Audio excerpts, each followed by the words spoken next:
Jammu Kashmir public service commission ने कल combined competitive exam के 2021 के लिए उन्होंने रिज़ल्ट आउट किए और इस पूरे एग्ज़ाम में 187 कैंडिडेट्स क्वालिफाई हुए हैं और उन्हीं में से एक अभी हमारे साथ हैं जिन्होंने इस एग्ज़ाम को क्वालिफाई किया है और इनका नाम समीर इब्राहिम चौधरी है।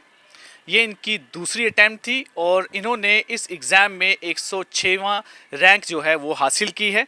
अभी ये हमारे साथ हैं, इनसे बातचीत करते हैं और जानते हैं कि किस तरीके का इनका ये सफ़र रहा है इस एग्ज़ाम को क्रैक करने के लिए।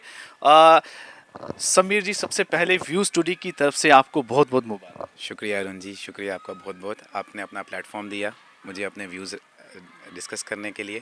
Thank you so much. सबसे पहले आप मुझे ये बताएं कि रिज़ल्ट आया, क्या रिएक्शन थी, सबसे पहली रिएक्शन आप? सर, रिएक्शन की अगर आप बात करें तो काफ़ी अच्छा लगा। पहले तो जिन्होंने मुझे ये पीडीएफ सेंड की, तो जब तक पीडीएफ सेंड नहीं हुई थी तब तक तो मुझे ऐसा लगा कि नहीं, मैं बिलीव नहीं करूँगा, क्योंकि कहीं ना कहीं इस रिज़ल्ट का एक बड़ा रैंडम सा रिज़ल्ट रहता है। यू नेवर नो, आपने बहुत अच्छा परफॉर्म भी किया होगा, स्टिल आपको नहीं लगता कि शायद you will go through that thing. तो जब मैंने पीडीएफ डाउनलोड किया और अपना नाम देखा, फाइनली सेटलमेंट हुई, तो फिर जाके एक अलग ही मिजाज था वो। तो अपने फादर को मिलना, मदर को, ब्रदर को, अपनी फैमिली के साथ एक सेलिब्रेट करना बहुत अच्छा रहा सर। मतलब आप कहाँ थे, घर में ही थे, कहीं बाहर आपको ये जानकारी मिली? सर घर पे ही थे, बेसिकली रात का टाइम था, कोई अराउंड 12, रात के 12 बज चुके थे। उसके बाद ही ये रिज़ल्ट जो है बाहर निकला था, तो घर पे ही थे। मुझे ये बताएं कि आपकी किस तरीके की जर्नी रही और इससे पहले आपने इस एग्ज़ाम्स को देने से पहले आपकी क्या क्वालिफ़िकेशन थी, क्या आपने किस तरीके की पढ़ाई आपने की? सर, मेरा जो बैकग्राउंड है, मैंने बीटेक की है कंप्यूटर साइंस इंजीनियरिंग में फ्रॉम एनआईटी श्रीनगर, 2012 से लेके 2016 तक।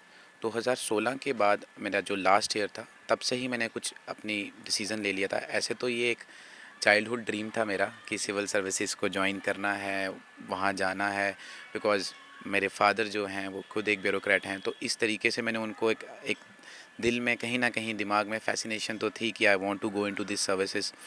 तो लास्ट ईयर के अराउंड 2016 के अराउंड मैंने थोड़ा पढ़ना स्टार्ट कर दिया था। एंड किसी हद तक मैं ये भी कहना चाहूँगा कि जो मैंने वो स्टार्ट किया था पढ़ना, उसने मुझे किसी हद तक बहुत हेल्प भी किया, क्योंकि जैसे ही मैं पास आउट हुआ 2016 में, तो 2016 में जेकेपीएससी ने 277 पोस्ट नोटिफाई की थी। तो वो लकीली मैंने वो एग्ज़ाम फ़िल किया, फॉर्म फिल किया, मेरा प्रीलिम्स क्लियर हो गया, मेंस क्लियर हो गया। फिर उसके बाद मेरा फाइनल इंटरव्यू जो था वो मेरा कुछ नंबरों से रह गया, और एक 2019 में मुझे पता चला कि वो फाइनल सिलेक्शन लिस्ट में मेरा नाम नहीं है।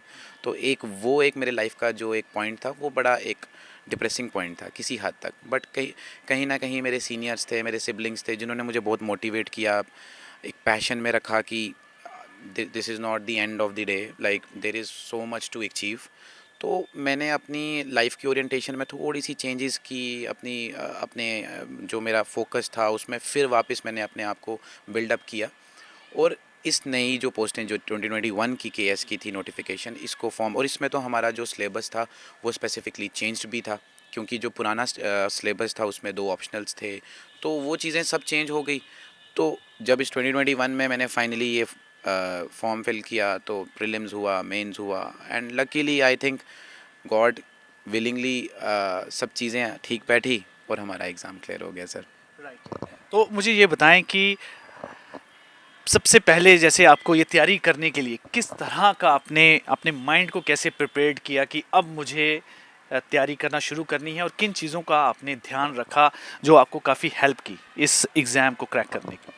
सर, मैंने आपको जैसे बताया अभी कि लास्ट ईयर ही था जब 2016 मेरा एनआईटी श्रीनगर में, तो मैंने उसी टाइम डिसाइड किया था, बिकॉज़ मैं स्टार्टिंग से किसी प्राइवेट कंपनी में मेरा मन नहीं था। मेरा मेनली फोकस्ड इसलिए था because of my dad also.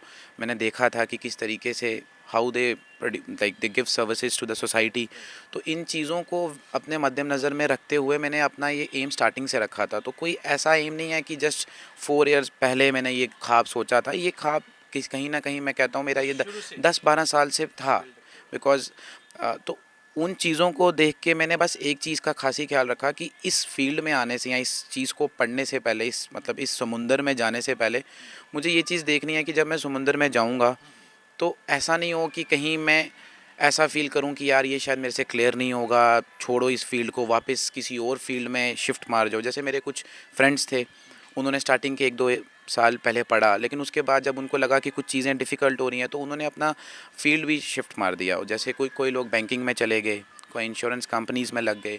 तो इस तरीके की कुछ चीज़ें हादसे हुए जिनसे आपको अपने आप को बिल्कुल अटल रहना है, कहीं न कहीं डिटर्मिनेशन शो करनी है। तो मैंने उन्हीं चीज़ों का ख़ासी ख्याल रखा और उसके पीछे मैं ये कहूँगा कि कहीं न कहीं जो बैकबोन है वो मेरे फैमिली है, मेरे पेरेंट्स हैं जिन्होंने मुझे बोला कि बच्चे नहीं, कोई बात नहीं, चाहे 1 साल लेट हो जाए, 2 साल लेट हो जाए, बट अपने टारगेट को अकम्प्लिश करो। मतलब आपको क्या लगता है कि इस एग्ज़ाम की जो मेन डिमांड होती है वो क्या है? इज़ डिटर्मिनेशन, पेशेंस या कुछ और? यस सर, आपने जो 2 वर्ड्स बोले हैं, determination, patience and I would add 1 word perseverance. Basically आपकी आपको इस एग्ज़ाम में अप्स एंड डाउन्स बहुत मिलने वाले हैं। मेजर अप्स तो छोड़ दो, मैं तो कहता हूँ डाउन्स ही मिलेंगे, क्योंकि आप प्रीलिम्स क्लियर करेंगे, आप मेंस में आउट हो जाएंगे, आप मेंस क्लियर करेंगे, आप इंटरव्यू में आउट हो जाएंगे। तो there is always filtration in every stage. तो आपको उन फिल्ट्रेशन, जो ये फिल्ट्रेशन है, अगर आप बाहर हो जाते हैं, आप सोचेंगे कि यार अब मेरा तो ये लास्ट अटैम्प्ट था, मैं नहीं दूंगा, ये मेरी इतनी मेहनत की थी। यू नेवर नो, आपके साथ मार्केट में बहुत बच्चे हैं जो बहुत मेहनती हैं। मेरे जो जो अभी लोग मुझे देख रहे हैं, मैं उन सबके लिए एक यही चीज़ कहूँगा कि शायद मेरे से ज़्यादा कैपेबल लोग होंगे जो वहाँ मेरे को देख रहे होंगे। So it is all luck and God knows कि एक आपकी किस्मत, आपकी डेस्टिनी भी आपके साथ साथ देनी चाहिए। आपकी मेहनत डेफिनेटली वर्क करती मैं है। वही आपसे जानना चाहूँगा कि आपको क्या लगता है कि मेहनत और किस्मत, आप कितना परसेंटेज आप मानते हैं कि कितनी मेहनत हो और कितने परसेंट लगता है कि लक हो तो काम चल जाता है, मतलब आप क्लियर कर सकते हैं, बड़े से बड़ी भी एग्ज़ाम को क्रैक कर सकते हैं? सर किस्मत उसका साथ देती है जो हार्ड वर्क करता है। अगर आप सोचें कि किस्मत ही पूरा रोल प्ले करे और मैं हार्ड वर्क ना करूं, तो मुझे ऐसा लगता है कि वो बेवकूफ़ी है। क्योंकि आप जब एफ़र्ट्स डालेंगे, हार्ड वर्क करेंगे, तो कहीं ना कहीं the almighty is watching you. वो आपकी दिन रात, आपकी रात की पढ़ाइयाँ, सुबह की पढ़ाइयाँ, शाम की, दिन रात की, एवरीडे जो आप मेहनत कर रहे हैं, वो उसको देख के ही किस्मत का एक जो एंगल है वो मोल्ड होता है।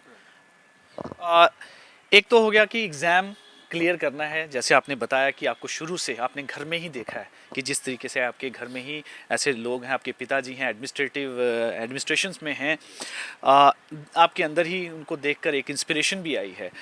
एक एग्ज़ाम क्लियर करना, और दूसरा आपको आम इस बारे में आइडिया था कि जब आप जाएंगे ऐसी सर्विसेज में किस तरह की लोगों को समस्याएं हैं, प्रॉब्लम्स हैं, जिन्हें आपको लगता है कि ये सॉल्व करना बड़ी ज़रूरी है और मैं इसमें आकर ज़रूर इनको ठीक करने की कोशिश करूँगा। सर इसमें तो स्पेसिफिकली हम एक ही चीज़ मेन बोलेंगे कि कोई भी पॉलिसी फॉर्मुलेशन है, हमारे जो भी लेजिस्लेचर जो फॉर्मुलेट करते हैं पॉलिसीज़, हमारी जो उनकी इम्प्लीमेंटेशन है वो हमारे हद तक है। क्योंकि अब हम पब्लिक सर्वेंट हैं कहीं ना कहीं, तो हमने उन चीज़ों के ऊपर स्पेसिफिकली फ़ोकस करना है कि कोई भी एक नॉर्मल सिटीज़न अगर हमारे पास किसी सर्विस को सर्टेन किसी मतलब एक सर्विस लेने आया है, तो हमारा एक फ़र्ज़ बनता है कि हम उनको वो सर्विसेज उनके बड़े अच्छे तरीके से उनको एक्सेस करवाएं। तो मैं ये कहूँगा कि आप डेली बेसिस पे आप देखें कि कितनी प्रॉब्लम्स हैं, आप पुलिस स्टेशंस में देखें, आप नॉर्मल ऑफिसेज़ में देखें, रेड टेपिज़म है, कहीं ना कहीं काम फाइल ऊपर नीचे ये चीज़ें हैं। दो, मैं ये नहीं कहूँगा कि एक मेजर चेंज मेरे तो ओर से सबको मैं एक रेवोल्यूशन लाता हूँ, बट मेरा सिंगल स्टेप भी अगर होगा तो ये एक single step leads to a bigger destination. तो एक छोटे छोटे स्टेप्स लेके हमने बहुत चेंजेस लानी है, जिस तरीके से कोई भी काम है जो लोगों को चाहिए वो ईज़िली मिल जाए। तो आपके फादर भी पुलिस में हैं, तो क्या है, आपको भी लग रहा है कि पुलिस का ही आपको मिलेगा जगह पुलिस में? सर वैसे तो मेरी first preference JK police services है। तो according to my marks and I think मुझे police services easily, I think God willingly मिल जाना चाहिए।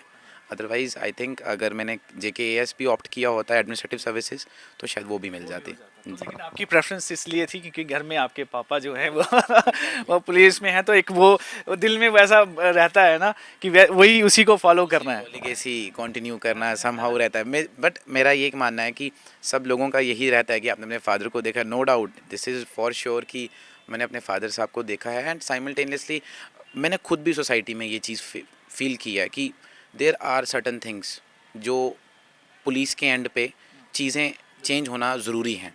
आप देखते हैं किस तरीके से, क्योंकि मेन काम तो इनको डील करना ही करना है, जो आपको पता है इम्प्लीमेंटेशन का, लॉ एंड ऑर्डर की प्रॉब्लम, लॉ एंड ऑर्डर की जो प्रॉब्लम्स हैं, इन चीज़ों में अगर आप देखें कि अगर आप क्राइम रेट भी, अगर आप इंटरनल क्राइम रेट्स देखें आप अपनी सोसाइटी में, तो किस तरीके से क्या क्या चीज़ें हो रही हैं, तो अगर हम इन चीज़ों की तरफ एक अच्छे नीयत से बड़ा अच्छा काम करें तो लोगों की जो एक परसेप्शन है टूवर्ड्स दी पुलिस, वो बहुत चेंज हो सकती है। क्योंकि अब जिस तरीके से आप कह रहे हैं कि अब तो काफ़ी एडवांस्ड हो चुकी हैं टेक्नोलॉजीज़ भी। आजकल आप किसी भी सर्विसेज में जाएं तो टेक्नोलॉजी का बड़ा ज़्यादा इम्पोर्टेंस रहती है। लगता है कि आपको कि यहाँ पर भी मतलब पुलिस में भी जब क्राइम को अगर कंट्रोल करना है तो टेक्नोलॉजी का ज़्यादा से ज़्यादा सहारा लेना बहुत ज़रूरी है और उसमें ज़्यादा एक्सेल करने की ज़रूरत है पुलिस में भी। Yes sir, definitely. मैं तो कहता हूँ कि डिजिटल जितना आप कर सकते हैं, मतलब जितना डिजिटाइज होगा उतनी अकाउंटेबिलिटी, उतनी ट्रांसपेरेंसी है।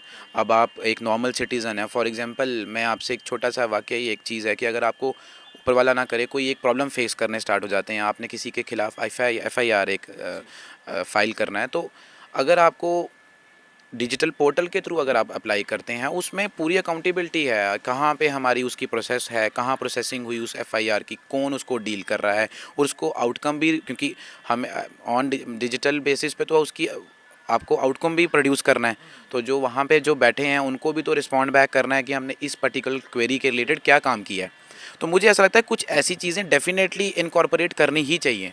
काफ़ी हद तक आप तैयारी में हैं क्योंकि आपको इन्फॉर्मेशन आपको घर से ही काफ़ी मिली हुई है कि कैसे चीज़ें होती हैं। अच्छा, दूसरा मुझे ये बताएं कि आपकी तैयारी का आपका क्या स्केड्यूल रहता था, किस तरीके से आप पूरे दिन को मैनेज करते थे, टाइम टेबल किस तरीके से चलाते थे? सर मेरे से जनरली हर एक इंसान, मेरे जो जूनियर्स हैं, जो कोई मेरे साथ के बैचमेट्स हैं या जो जो तैयारी कर रहे हैं, वो सब पूछते हैं कि यार टाइम कितना चाहिए, टाइम कितना पढ़ना चाहिए। एक क्वेश्चन हर एक का कॉमन क्वेश्चन रहता है कि कितना। मेरा एक यही मानना है कि जब आपके एग्ज़ाम्स आते हैं या जब आप किसी पर्टिकुलर गोल की तरफ चल रहे हैं ना, तो ये चीज़ डिफ़ाइन नहीं होती है कि आप 8 घंटे लगाएंगे तो 7 घंटे लगाएंगे या 6 घंटे लगाएंगे। जब आपके नॉर्मल डेज चल रहे हैं, आपका एक जो डेली बेसिस का जो गोल है, अगर आप वो अचीव कर रहे हैं सोने से पहले, मतलब जब आपका पूरा दिन स्टार्ट होता है और जब आपका डे ख़त्म होता है, तो आई थिंक आपका एक माइनर सा या आपका जो डे बेसिस पे गोल है उसको आप कंप्लीट करें फ़र्स्ट ऑफ़ ऑल।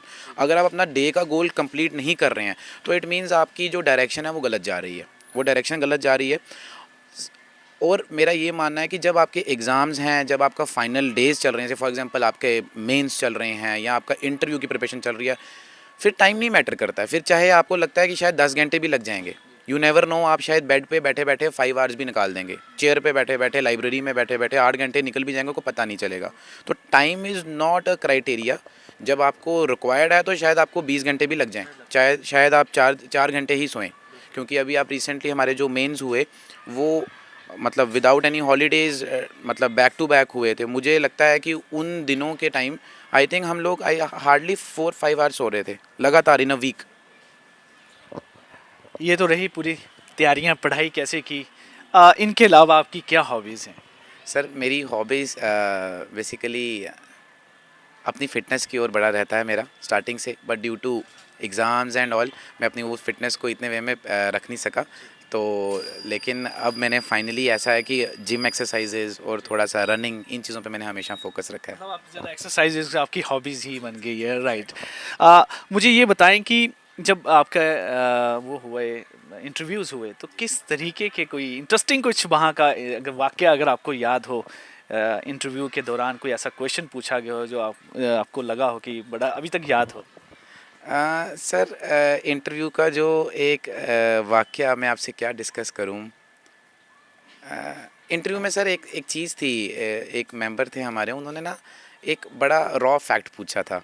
तो मुझे स्पेसिफिकली बताऊं तो वो मुझे फैक्ट एग्जैक्ट नहीं पता था, मैं उसके बारे में पार्शियली ही जानता था। तो मैं अंदर ही मन में ऊपर वाले से ये प्रार्थना कर रहा था कि यार ये इसके ऊपर काउंटर क्वेश्चन ना पूछ ले। तो वो जो मेरी प्रार्थना थी ना, शायद 1 मिली सेकंड्स की, वो सच में कबूल हो गई। तो वो उन्होंने मेरे से उस पर पूछा नहीं, क्योंकि मुझे लगा कि अगर उन्होंने ये पूछ लिया मैं यहाँ फंस जाऊँगा। तो God willingly all went good. तो मैंने उनको वो पार्शियल आंसर दिया तो दे अप्रिशिएटेड दैट, हाँ हाँ बच्चे आपको पता है। लेकिन ये मुझे अंदर से पता था कि अगर इसके आगे कोई क्वेश्चन पूछते मुझे इसके आगे कुछ नहीं आता। तो एक ये मेरा एक वाक़या था जो बड़ा ही मेमोरेबल रहेगा। चलिए ठीक है। आप आगे भी बहुत एक्सेल करें और भी आपके जो जितने आपने सोच रखे हैं प्लान वो पूरे हों और आप बेहतर तरीके से सर्व कर सकें, ये हमारी तरफ से हमेशा एक आपके लिए ये विशेस रहेंगी। और व्यूज़ टुडे के साथ बातचीत करने के लिए बहुत बहुत शुक्रिया। Thank you sir, thank you आपका प्लेटफॉर्म देने के लिए, थैंक यू सो मच।